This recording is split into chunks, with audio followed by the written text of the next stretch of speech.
नमस्कार, मैं अभिषेक ठाकुर, आप देख रहे हैं दैनिक सवेरा। बता दें कि भाजपा सरकार द्वारा जो मनरेगा का नाम बदलकर जी राम जी विकसित कार्य योजना की गई है, उसको लेकर के आज जो है भूख हड़ताल की गई है। बातचीत करते हैं एक दिन की जो भूख हड़ताल है, किस तरह से जो विरोध जताया जा रहा है सरकार के द्वारा जो दोबारा योजना के साथ इस तरह से नाम बदला गया।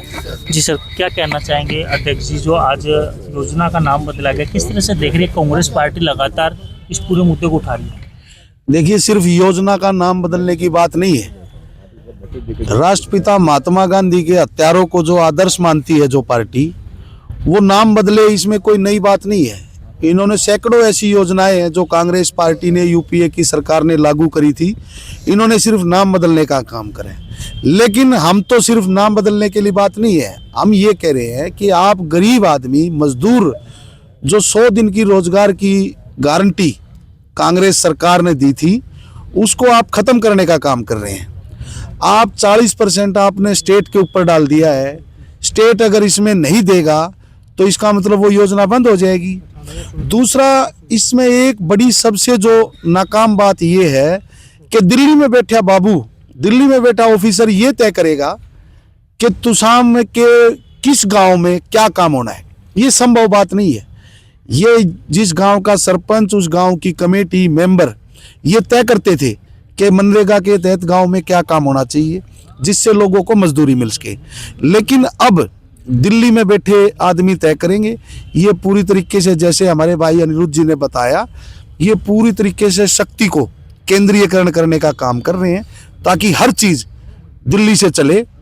ये लोकतंत्र के लिए बहुत खतरनाक है और उस प्रत्येक गरीब व्यक्ति के लिए जिसको 100 दिन का रोजगार इस योजना के तहत मिलता था, वो बंद हो जाएगा।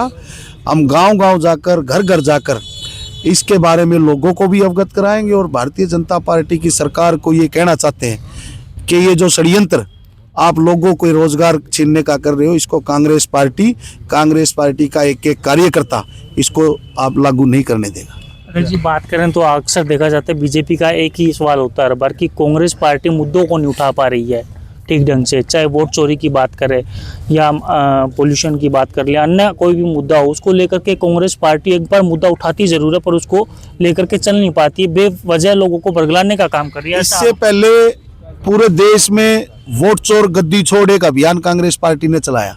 आज देश में गाँव में जाके भी आप किसी बच्चे से पूछोगे कि वोट चोरी क्या है, वो आपको बताएगा कि वोट चोरी वो है जो बिहार में जिस दिन वोटिंग हो रही थी उस दिन भी लोगों के खाते में 10-10 हज़ार रुपए भारतीय जनता पार्टी ने डाले। ये अनेक तरीकों से वोट चोरी करते हैं और लोग, जो भी कांग्रेस पार्टी कोई भी कार्यक्रम लेके चलती है उसको 100% सिरे चढ़ाती है।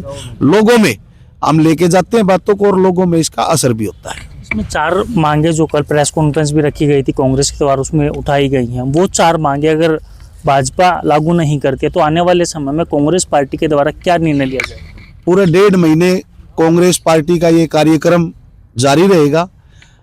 कल प्रेस कॉन्फ्रेंस थी, आज एक दिन का सांकेतिक उपवास राष्ट्रपिता महात्मा गांधी जी के चरणों में आज कांग्रेस पार्टी ग्रामीण के अध्यक्ष भाई अनिरुद्ध चौधरी जी और सभी कांग्रेस के वरिष्ठ नेता और आमजन ने यहाँ रखा है। इसके बाद हम गांव-गांव जाएंगे और लोगों को इसके बारे में अवगत कराएंगे कि भारतीय जनता पार्टी की ये सरकार, क्योंकि गाँव में जो ये रोजगार मिलता था, वैसे तो कोई भी गरीब किसी भी जाति का हो, लेकिन 90% इसमें एससी और बैकवर्ड के लोगों को ये रोजगार मिलता था। और एससी और बैकवर्ड के लोगों को ये गुमराह करके सत्ता में आके उनका वोट लेने का तो काम करते हैं, लेकिन उनका रोजगार छीनने के लिए भी एक षड्यंत्र रच रहे हैं। ये कांग्रेस पार्टी कभी भी कामयाब नहीं होने देगी। इस विषय पर अधिक जानकारी के लिए ग्रामीण जिला अध्यक्ष अनिरुद्ध चौधरी भी हमारे बीच मौजूद है। सर, कहना चाहेंगे भाजपा सरकार का ये कहना है कि इसमें 100 दिन को बढ़ा करके 125 दिन कर दिया है। कहीं ना कहीं मजदूरों के लिए और जो इस योजना का जो लाभ उठा रहे थे उनके लिए तो फायदा ही है, उनका काम बढ़ाया गया, 125 दिन वो काम करें। देखो, मैं इस बारे में ये कहूँगा कि ये आजकल लोगों का ना इस तरह वाली बातों से विश्वास उठ गया है।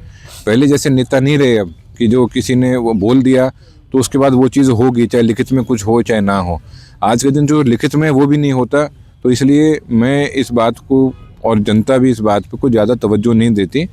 और जो गारंटी थी, जो मनरेगा एक्ट जो गारंटी देता था कि इतने की ज़रूर मिलेगी, वो गारंटी तो अभी नहीं है ना। वो गारंटी अगर नहीं है तो ये बसें तो सिर्फ बातें हैं फिर।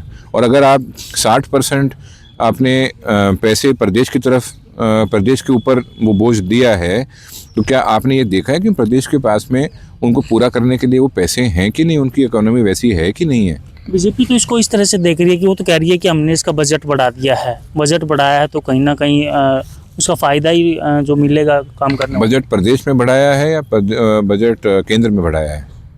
अगर केंद्र में बढ़ाया तो है तो 40% तक की बात है, बाकी 60% की मैं बात कर रहा हूँ। वो प्रदेश के पास उसका बजट के पैसे हैं कि नहीं है, ये बात है, ये तो नहीं बताई है ना उन्होंने अभी तक। जो बात करें, हाल ही में कैबिनेट मंत्री श्रुति चौधरी भी तो शाम पहुंची थी, इसी योजना को लेकर के उन्होंने काफ़ी इसके फ़ायदे बताए। वो बोले कि कांग्रेस के समय में जब मनरेगा लाई गई थी उस समय में अक्सर लोगों को काम नहीं प्रॉपर मिल पाता था, सिर्फ खड्डे खोदने का काम दिया जाता। अब जो इसमें बदलाव किए गए हैं, संशोधन किए गए हैं, इसमें काफ़ी खूबियाँ इसमें ऐड की गई हैं। लोगों को ना सिर्फ केवल खड्डे खोदने के अलावा अन्य काम भी दिए जाएंगे। उस समय वो मेंबर पार्लियामेंट से उन्होंने इस बात पे कोई बात बोली? अगर बोलना चाहिए था उनको, पार्टी के अंदर बात उठानी चाहिए थी। अगर उनको ऐसा लगता है कि वो स्कीम ठीक नहीं थी, उस समय वही उस स्कीम की अच्छी बातें सबको बताती थी। हम आज भी बता रहे हैं, वो रास्ता दूसरा पकड़ गई। तो ये बहुत बढ़िया स्कीम थी, बल्कि CAG ने इस समय, मतलब भारतीय जनता पार्टी के सरकार के दौरान CAG ने इसको एक सबसे ज़्यादा फ़ायदा पहुंचाने वाली स्कीम बताया है। तो मेरे ख्याल से CAG जो कहीं ना कहीं इंडिपेंडेंट होता है, मैं उसकी बात को थोड़ा ज़्यादा तवज्जो दूंगा। जो गांव में लोग बात करते हैं, मैं उस बात को ज़्यादा तवज्जो दूंगा। तो इस रूप में जो अभी ये स्कीम आई है, इसकी 3-4 चीज़ें अगर हो जाती हैं तो इसको मैं ठीक मान लूँगा। तो आने वाले समय में कांग्रेस किस तरह से और स्टैंड लेगी इस पूरी मनरेगा स्कीम? देखो, आज हम महात्मा गांधी जी के बताए हुए रास्ते पर आगे बढ़ते हुए हम शांति प्रिय रूप से हम ये प्रदर्शन कर रहे हैं, भूख हड़ताल कर रहे हैं, इसलिए ताकि जो सरकार में लोग बैठे हैं उनके कानों तक उन लोगों की बात जाए जो वो बात उठाने के लिए जिनमें सामर्थ्य नहीं है। तो हम लगातार इस बात को उठाएंगे। हम अपनी तरफ से पुरजोर कोशिश करेंगे कि इन बातों को, ये बातें सरकार तक पहुँचें। और आज के दिन तो मैं कहता हूँ कि सरकार कोई बात गरीबों की, किसानों की, मजदूरों की सोच ही नहीं रही है। यूरिया की बात करें तो यूरिया थाने में बंटती है, मतलब इससे बड़ी शर्म की बात नहीं हो।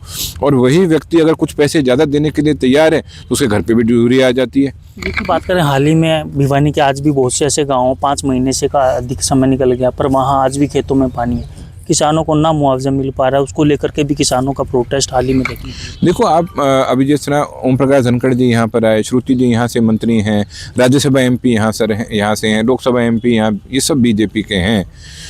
और कहीं ना कहीं अगर हम पार्टीबाजी ना छोड़ें तो ये दुख होता है कि इस मिट्टी के लोग जो यहाँ तक पहुँचे हैं, उसके बाद भी वो सरकार में इतनी ताकत नहीं रखते कि पानी निकलवा पाएँ। अब तक हमारे दादाजी के समय पे अगर पानी इकट्ठा हो जाता था तो ऐसी स्पीड से निकलता था, मतलब अफसर को शायद बाल्टी लेके काटना पड़े, वह भी काटा करता। और आज के दिन परिस्थिति ये है, जब पानी चाहिए होता है तब पानी आता नहीं, और जब निकालना होता है तब निकलता नहीं। आज भी खड़ा है पानी। हाँ, आज भी खड़ा है। बात करें तो कहीं ना कहीं बहुत से ऐसे मुद्दे हैं, चाहे अरावली का भी हाल ही में जो जिक्र हुआ, उसके बाद जो सुप्रीम कोर्ट ने दोबारा उसको वापस लेना, या दिल्ली पोल्यूशन की बात कर लें, जिसका असर कहीं ना कहीं भिवानी में भी या NCR लगते ज़िलों में देखने को मिला, किस तरह से लोगों को परेशानी का सामना करना। तो किस तरह से देख रहे हैं कि सरकार कहीं ना कहीं काफ़ी चीज़ों पर विफल नज़र आ रही है? देखो, सरकार का एक महकमा ठीक काम करता है और वो है पब्लिक रिलेशन, मार्केटिंग। कि काम कुछ हो चाहे ना हो, दिखाएंगे इस तरीके से कि जैसे पता नहीं क्या क्या हो रहा है, क्या नहीं हो रहा है। ऐड, मीडिया में ऐड ऐसी देंगे, मीडिया हाउसेस को इस तरीके से करेंगे कि सारे उनके बारे में अच्छा बोलें। परंतु आप ज़मीनी स्तर पे बोलो, जिन लोगों ने भारतीय जनता पार्टी को वोट दिए हैं वो भी आज भारतीय जनता पार्टी से बेहद नाखुश हैं।